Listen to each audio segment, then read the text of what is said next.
Hello students, आज के special session में हम लोग आपके साथ एक एप्लीकेशन और डेरिवेटिव की एक एप्लीकेशन और करने जा रहे हैं जिसको हम कहते हैं डिफरेंशियल अप्रॉक्सीमेशन। आप लोगों ने बच्चों आपने सीखा डिफरेंशिएशन, डेरिवेटिव और उसके अलावा डिफरेंशिएशन, ये तीन नाम सुने थे आप लोगों ने। आप बच्चों ने बचपन के अंदर 8th क्लास के अंदर, 6th क्लास के अंदर, 5th क्लास के अंदर यदि आपको कहा जाता था कि आपने किसी चीज़ का स्क्वायर निकालना है, क्या निकालना है? स्क्वायर। स्क्वायर का मतलब ये है कि यदि आपको कोई साइड दे रखी है और उसका आपने एरिया निकालना है तो आप उस नंबर को उस नंबर से क्या कर देते थे? मल्टीप्लाई। 2 को 2 से मल्टीप्लाई कर देते तो आंसर क्या आता था? 4। 3 को 3 से मल्टीप्लाई कर देते तो आंसर क्या आता था? 9। 4 को 4 से मल्टीप्लाई कर देते तो आंसर क्या आता था? 16। अब बच्चों इसका एंटी प्रोसेस करना है, इनवर्स प्रोसेस करना है। अब आपने एरिया तो निकाल दिया, अब आपको एरिया दिया हुआ है और आप लोगों ने साइड निकालनी है। तो इस इनवर्स प्रोसेस को हम कहते थे, पहले स्क्वायर करने के बाद वो नंबर आया था, और यदि अब जिस नंबर को हमने स्क्वायर किया था और वो नंबर हमें लाना है तो उसको लाने के लिए जो काम किया जाता था उसको हम कहते थे स्क्वायर रूट। तो आपने 8th क्लास के अंदर बहुत सारे स्क्वायर रूट निकाले और उसके लिए लॉन्ग डिवीजन भी देखा। अब बच्चे पीछे से मुझे इशारा कर रहे हैं, सर तो यहाँ पर डिफरेंशिएशन में उसका क्या काम है? बच्चों डिफरेंशिएशन की हेल्प से भी बच्चों हम बड़े आराम से और बड़े प्यार से स्क्वायर रूट निकाल सकते हैं। अब बच्चों का इशारा मेरी तरफ पीछे से आ रहा है, कहते हैं सर जब वो लॉन्ग डिवीजन से आ गया तो डिफरेंशिएशन से क्या दिक्कत है? बच्चों डिफरेंशियल अप्रोक्सीमेशन आज हम करने जा रहे हैं। यहाँ पर हमें स्क्वायर रूट निकालना है, क्यूब रूट निकालना है, फोर्थ रूट निकालना है। तो वो जो है हम जो डेसिमल वाला होगा उसको भी अप्रोक्सीमेट करके निकाल सकते हैं, वो मैं आपको भी बताऊंगा कैसे निकालते हैं। तो आपको एक बात और बता देता हूँ, जैसे कि आपने क्यूब का मतलब आप लोग जानते हो, यदि आपको साइड दे रखी है या एज दे रखी है क्यूब की तो आप उसको क्यूब करते थे। तो आपको 3 का क्यूब किया तो वो आ गया, वॉल्यूम होता क्यूब आ गया 27। और यदि अब इसको इन्वर्स प्रोसेस किया जाए जिससे जिस साइड को हमने एज को क्यूब किया था वो लाना हो तो उसके लिए हमें क्या करना पड़ता था? क्यूब रूट करना पड़ता था। इसी तरह कोई पावर को हमने 4 किया है तो उसका क्या करना पड़ता था? फोर्थ रूट लेना पड़ता था। तो यहाँ पर डिफरेंशियल अप्रोक्सीमेशन में हम कैसे इसको सॉल्व करेंगे, कैसे करेंगे, तो इसको आपने देखना है। तो अब मैं इसको बड़े ध्यान से आप लोगों को बड़े प्यार से समझा रहा हूँ, इसको आप लोगों ने समझना है। बच्चों ये कोई फंक्शन दे रखा है y, ठीक है, और इधर कोई फंक्शन दे रखा है आपको fx। अब यहाँ पर fx डिफरेंशियल अप्रोक्सीमेशन में जो फंक्शन होगा आपका स्क्वायर रूट फंक्शन होगा, क्यूब रूट फंक्शन होगा या फोर्थ रूट फंक्शन होगा, जिसको हमें क्या होगा? निकालना होगा। तो अब बच्चों ये y इज इक्वल टू कोई फंक्शन ऑफ x है क्या? y इक्वल टू क्या कोई फंक्शन है f, y equal to fx। ये एक तराजू है बच्चों। अब तराजू में यदि हम दोनों तरफ same small, very small small increment कर दें तो कोई फर्क तो नहीं पड़ता। हाँ जी बच्चों, ये y इक्वल टू हमारा fx एक तराजू है। तराजू आप लोगों ने देखी हुई है। आजकल तो जो तराजू आती है वो डिजिटल तराजू आती है। तो पहले तराजू जो होती थी, आप जब सब्जी लेने जाते थे तराजू होती थी, दोनों तरफ एक तरफ वेट रखा जाता था और एक तरफ जो सामान खरीदना रखा जाता था। ये एक तराजू है बच्चों, y इक्वल टू fx। इसमें से आज हमें सब कुछ निकालना है। तो यहाँ पर बच्चों एक छोटा सा इंक्रीमेंट किया मैंने, y equal to delta y. Delta y मतलब वेरी स्मॉल इंक्रीमेंट, मतलब अप्रोक्सीमेटली 0 के आसपास है। और इधर भी मुझे इंक्रीमेंट क्या करना पड़ेगा बच्चों? fx equal to fx plus delta x। ठीक है, आप इसको इस तरह जान सकते हो, मूंगफली के अंदर मूंगफली की बहुत छोटा सा फ्रैक्शन मैंने इधर डाल दिया और इधर तराजू का एक छोटा सा फ्रैक्शन इधर डाल दिया। तराजू में तो कोई फर्क नहीं पड़ेगा बच्चों। अब बच्चों इसमें से सेकंड में से फर्स्ट को सब्ट्रैक्ट किया तो डेल्टा y इक्वल टू हमारे पास आ गया f of x plus delta x minus fx। ये बात आप लोगों को समझ आती है बच्चों, कोई दिक्कत वाली बात नहीं। y प्लस डेल्टा y में से y जाएगा तो हमारा क्या रह जाएगा? Delta y। अब क्या करेंगे जो delta y plus fx equal to f of x plus delta x। तो ये एक फार्मूला हमारा तैयार हो गया जिससे आप डिफरेंशियल अप्रोक्सीमेशन के सारे क्वेश्चन कर सकते हैं। इस कॉन्सेप्ट में जाने से पहले मैं आप लोगों के साथ कुछ और भी डिस्कस करूंगा। उस डिस्कशन के अंदर आप जानेंगे, ये हमारा बच्चों dy बाई डी एक्स है। मुस्कान, dy बाई डी एक्स इसके बारे में आप जानते हो। यदि आपको s दे रखा है, यदि आप इसको डिफरेंशिएट कर देते हो तो आपके पास क्या आ जाती है बेटा? वेलोसिटी आ जाती है। अब मैं ये आपसे जानना चाहता हूं कि ये सिर्फ ऊपर dy क्या है या ऊपर dx क्या है? बात समझ आ रही है? ऊपर dy क्या है और dx क्या है? तो ये कोई बच्चा बता सकता है मुझे कि इसको कैसे निकाल सकते हैं? ठीक है, कैसे निकाल सकते हैं बताओ बच्चों। ये बच्चों एक डिफरेंशिएट करने के बाद हमारे पास क्या आ गई, वेलोसिटी आ गई। क्या आ गई, वेलोसिटी। अब जैसे ये आपका 1/2 है, तो इस 1 को आपका कहते हैं न्यूमरेटर, और 2 क्या है बच्चों, डिनोमिनेटर। 2 क्या है, डिनोमिनेटर। बात आई समझ। ये एक दूसरे के साथ क्या है बच्चों, रिलेटेड है। अब यदि हम इसको अलग अलग देखना चाहते हैं तो ये क्या चीज होगी, इसके बारे में आज हम जानना चाहते हैं। ये जो बच्चों dy है वो approximately, dy is approximately equal to क्या होता है बच्चों, डेल्टा y। ये बात समझ आ रही है, dy जो होता है अप्रोक्सीमेटली क्या होता है, इक्वल टू डेल्टा y। अब बच्चों एक बच्चा, इसको एक छोटे से एग्जांपल से मैं आपको समझाता हूं। एक बच्चा इस दुनिया में आया, वो प्रोडक्ट किसका है, अपने पेरेंट्स का है। वो प्रोडक्ट, ये प्रोडक्ट आ गया dx, ठीक है। अब उस बच्चे में तो दोनों प्रोडक्ट है ना, तो अब वो dy कौन सा है, dx कौन सा है, वो तो हमारे लिए बहुत मुश्किल है।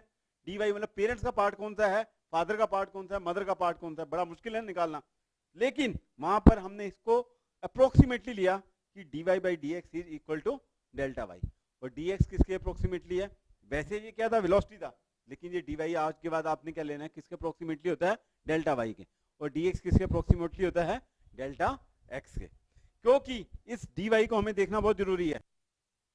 डेल्टा y आपको यदि आपने निकालना है तो वो किसके इक्वल लोगे, कैसे निकालोगे।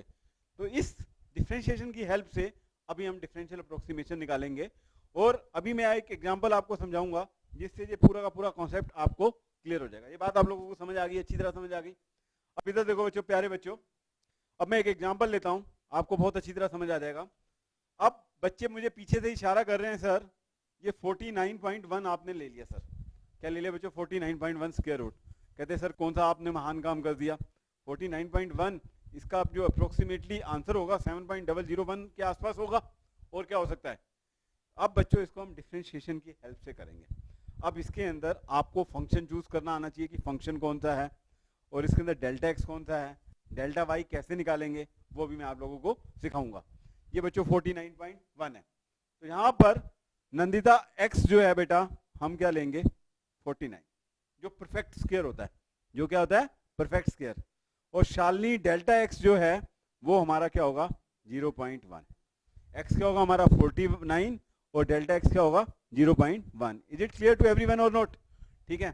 अब विशाल ये बताओ बेटा, जो फंक्शन है यहाँ पर, जो मशीन है वो हमारी फंक्शन वाली मशीन कौन सी है, स्क्वायर रूट वाली। कौन सी मशीन है, स्क्वायर रूट वाली। तो जो एफ एक्स है या वाई है वो हमारा जो है किसके इक्वल है, अंडर रूट एक्स के। यहां तक बात समझ आ गई आप लोगों को या नहीं आ गई, क्लियर है। अब हमें अंडर रूट 49.1 निकालना है। हाँ जी आयुषी, कैसे करें बेटा, इसको देखो, यहां पर ये डेल्टा वाई मैंने लिख लिया, इस फार्मूले को लिया, और एफ एक्स क्या होता है बच्चों आप लोगों का, ये बताओ बताओ, एफ एक्स क्या है, ये 49 पूरा का पूरा स्क्वायर रूट, ठीक है। और इधर x प्लस डेल्टा एक्स किया मैंने, स्क्वायर रूट के अंदर पहले 49 रखा x की जगह, और डेल्टा एक्स की जगह 0.1 रखा, 49.1। अब सारी की सारी कहानी जो है, आपको 49 का स्क्वायर रूट मालूम है प्यारे बच्चों, क्या होता है, 7 होता है। अब सारी की सारी कहानी किसके ऊपर है, जतिन किसके ऊपर है, डेल्टा वाई के ऊपर है। किसके ऊपर है, डेल्टा वाई के। लेकिन dy/dx is a product of s और t का प्रोडक्ट है दोनों का, जैसे मैंने आपको भी एक एग्जांपल दिया था। अब बच्चों डेल्टा वाई जो होगा बच्चों किसके अप्रोक्सीमेटली इक्वल होता है, dy किसके अप्रोक्सीमेटली होता है, अभी बताया था मैंने आपको, approximately equal to delta y. तो इस dy को मैं इस तरह लिख सकता हूं बच्चों, ये देखो, इसको मैंने देखो अलग अलग कर दिया, लिख सकते हो, लिख सकता है, ये dy था सिर्फ, dx से ऊपर भी मल्टीप्लाई कर दिया, नीचे भी मल्टीप्लाई कर दिया। ये बात समझ आती है नहीं आती। अब यहाँ पर फंक्शन y का रूट एक्स था, इसको आप यदि डिफरेंशिएट करोगे विद रिस्पेक्ट टू एक्स तो ये आएगा 1/2 under root x. Is it clear even और नॉट, ठीक है। तो यहाँ पर ये हमारा मुस्कान आ गया 1/2 अंडर रूट एक्स, और dx जो है हमारा किसके अप्रोक्सीमेटली है, डेल्टा एक्स के अप्रोक्सीमेटली है। अब यहाँ पर हम x की वैल्यू रख देंगे, जो नंबर हमने चूज किया था 49, और डेल्टा एक्स क्या बच्चों 0.1, तो 0.1 इंटू 2 इंटू 7, तो 1/140 आंसर आ गया। क्या गया आंसर, 1/140। अब इसकी वैल्यू यहाँ रख दो, तो 1/140 प्लस 7 इज इक्वल टू, ये किसके इक्वल होता है 49.1। तो इसके बाद हमने एलसीएम ले लिया, तो ये आपका आंसर आ गया बच्चों इसका जो 981/140, तो ये आपका अप्रोक्सीमेटली 7.1 समथिंग आएगा। इसको डिवाइड करके आपने पूरा का पूरा आंसर लिखना है। तो इसको एक बार मैं फिर दोबारा बता देता हूँ और एक एग्जांपल और ले लेते हैं। आपने मेन चीज यही याद रखनी है, यहाँ पर जो मशीन है वो आपको पता होनी चाहिए कौन सी है, स्क्वायर। तो फंक्शन जो होगा वो कौन सा होगा बच्चों, रूट एक्स होगा। क्या होगा बच्चों, रूट एक्स। और उसके बाद आपने डेल्टा वाई जो अप्रोक्सीमेटली किसके इक्वल होता है, डी वाई के, तो ये हमें अलग अलग निकालना था। तो d y by d x into d x, तो ये आ गया 1/2 root x into delta x. Delta x जो है वो हमने क्या लिया 0.1, तो इसको हमने सॉल्व कर दिया, तो ये हमारा आंसर आ गया। अब मैं एक एग्जांपल और लेता हूँ, आप लोगों को और ज़्यादा क्लियर हो जाएगा इसको कैसे सॉल्व करना है कैसे नहीं करना। अब बच्चों एग्जाम्पल आपके सामने मैंने लिया कि अब आपने क्यूब रूट निकालना है। क्या निकालना है प्यारे बच्चों, क्यूब रूट। और क्यूब रूट को लिखने का तरीका क्या होता है, और मुझे क्यूब रूट निकालना है 26 का। इसके अंदर पूरा क्यूब डाल के क्यूब डाल देते हैं, या दूसरा तरीका इसको लिखने का ये है 27 का क्यूब रूट निकालना है, 26 का क्यूब रूट निकालना है। अब शालिनी ये बताओ मुझे बेटा, जो मशीन है यहाँ पर वो कैसी होगी, क्यूब रूट वाली होगी। इसके ऊपर मैंने क्या लिख दिया बच्चों, 3 लिख दिया। क्या लिख दिया, 3 क्यूब रूट लिख दिया। मुस्कान एक्स क्या ले यहाँ पर, वेरी गुड, क्योंकि 3 का क्यूब क्या होता है 27, ये परफेक्ट होना चाहिए। हाँ जी आयुषी, डेल्टा एक्स क्या आएगा मेरा, डेल्टा एक्स क्या आएगा -1, डेल्टा एक्स क्या आएगा -1। यहाँ तक बात क्लियर है या नहीं। अब यहाँ पर हम इसके अंदर 49 की जगह क्या रिप्लेस कर दें 27, और ये मशीन कौन सी है क्यूब रूट की, ये मैंने 3 भी डाल दिया, और इधर आंसर आ गया 27 - 1, तो ये आपका क्यूब रूट है 26 का, और इधर ये आपका क्या आ गया 3। अब सारी की सारी कहानी जो है हमारे को डेल्टा वाई के ऊपर खर्च करनी है। किसके ऊपर फिट करनी है, डेल्टा वाई को, कि डेल्टा वाई किसके इक्वल होना चाहिए। तो डेल्टा वाई जो डी वाई है उसको आप लोग क्या लिख सकते हो बच्चों, इसको हमने अलग अलग करके लिख दिया, न्यूमरेटर को अलग डिनोमिनेटर को अलग, डी एक्स के ऊपर नीचे मल्टीप्लाई कर दिया।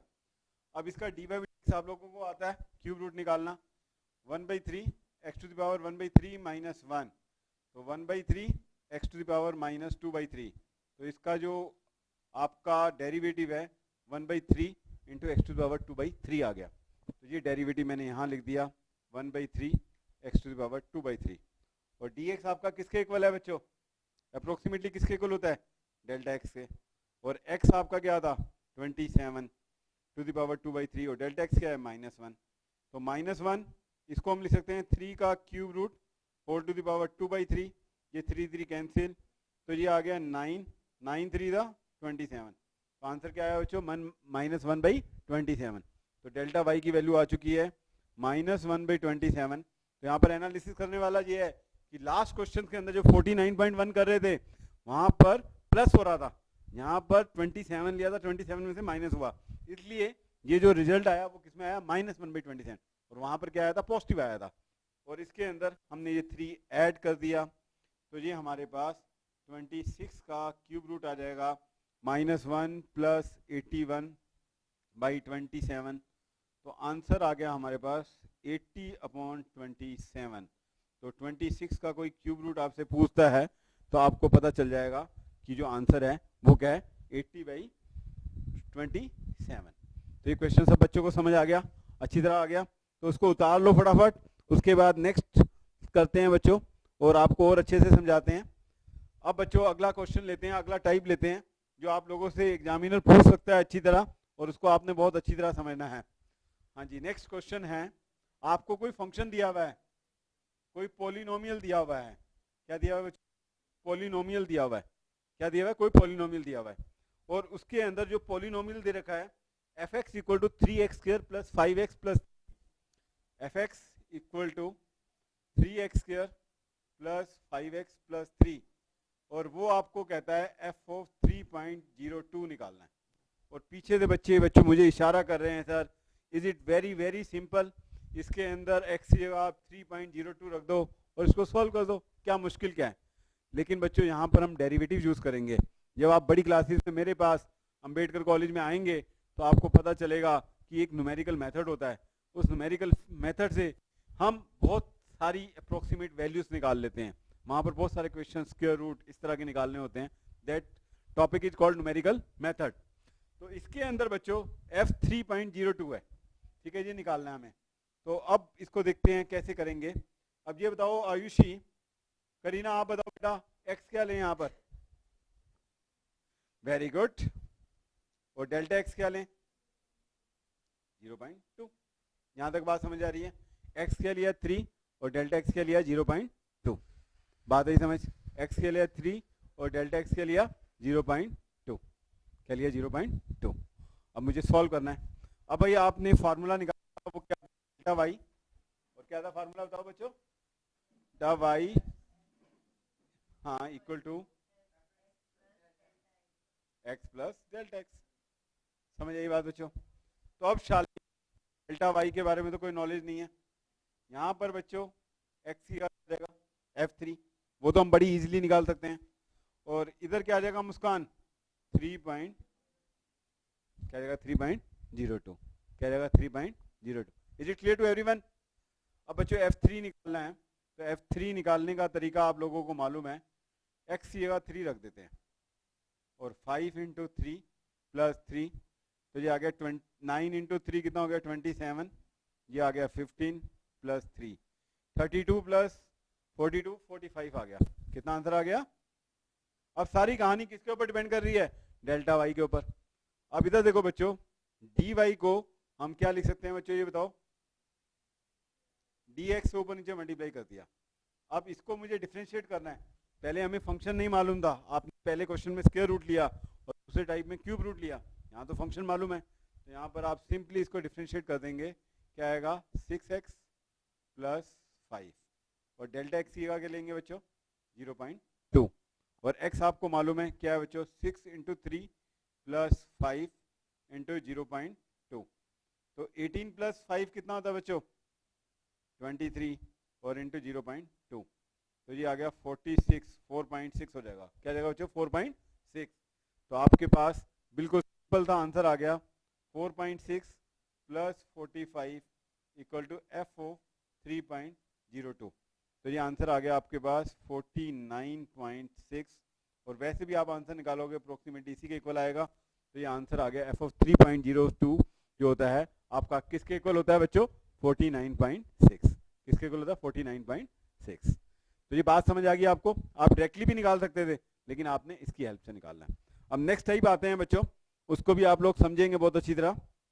नेक्स्ट टाइप जो है वो ये कहता है find the approximate change in the volume. अब वो कहता है approximate change in the volume. अब बच्चों यदि आप, अब आयुषी है, अब वो अपना खाना बढ़ा दे, एक चपाती ज्यादा खाना शुरू कर दे, तो चपाती कहाँ जाएगी? या तो फिजिकल वर्क करके उसको बाहर करे। यदि फिजिकल वर्क नहीं करेगी तो क्या होगा बताओ? क्या होगा? कुछ ना कुछ वॉल्यूम तो बढ़ेगा ना, मोटापा बढ़ेगा। तो वो इसी के ऊपर बेस्ड क्वेश्चन है, उसको हम सॉल्व करेंगे। तो और यदि आप अपने क्वेश्चंस की डिमांड बढ़ाते हो, सॉल्व करते हो उसको बहुत अच्छी तरह, तो आपकी इंटेलेक्ट अपने आप ही ऑब्वियस है क्या होगी? इंक्रीज होगी। तो इस क्वेश्चन से आपने ये तथ्य निकालना है कि आपने अपनी प्रैक्टिस बढ़ानी है।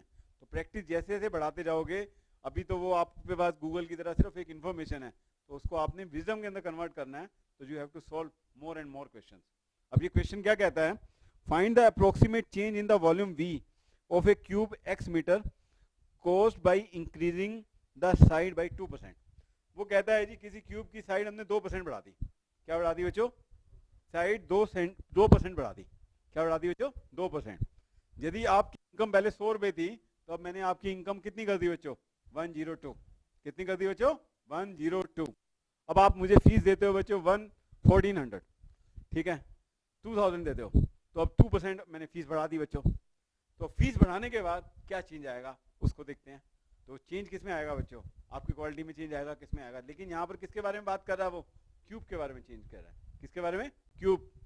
तो ये क्यूब आप लोगों ने देखा हुआ है, जिसकी सारी साइड्स क्या होती हैं बच्चों? इक्वल होती हैं, और वो ये 3 डायमेंशनल फिगर होता है। ये क्यूब है बच्चों, और क्यूब की साइड जो है वो क्या दे रखी है? एज क्या दे रखी है? x।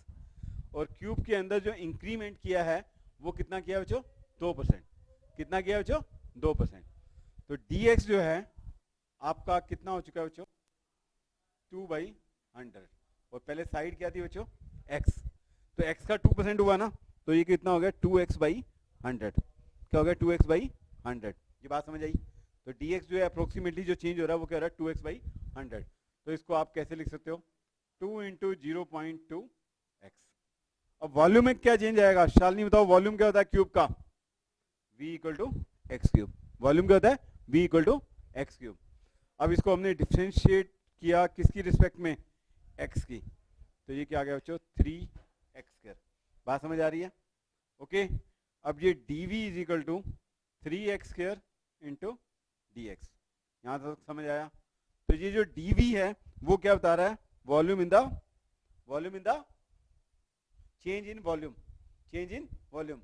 तो ये तो आप लोगों को, हमारे बच्चों को मालूम है, ये न्यूमेरिकल तो आ नहीं सकता क्योंकि साइड क्या है बच्चों x। तो जो चेंज आएगा वो भी किस में आएगा, x की टर्म्स में आएगा। तो वॉल्यूम में जो चेंज आ रहा है बच्चों 3x² इंटू 0.02x, और ये आ जाएगा बच्चों 3x³ इंटू 0.02। तो ये क्वेश्चन सबको क्लियर हो गया बच्चों अच्छी तरह। तो साइड में चेंज हुआ 2% और वॉल्यूम में कितना चेंज हो गया, इधर देखो बच्चों ये x³ था, अब मैंने इसको किससे मल्टीप्लाई किया है, फ्रैक्शन से। किससे मल्टीप्लाई किया है, x³ तो है ही है, 3 से और मल्टीप्लाई हो रहा है, 0.02 और बढ़ गया। तो ये चेंज आ जाएगा बच्चों वॉल्यूम के अंदर। क्या आ जाएगा बच्चों, वॉल्यूम के अंदर चेंज आ जाएगा। Thank you very much.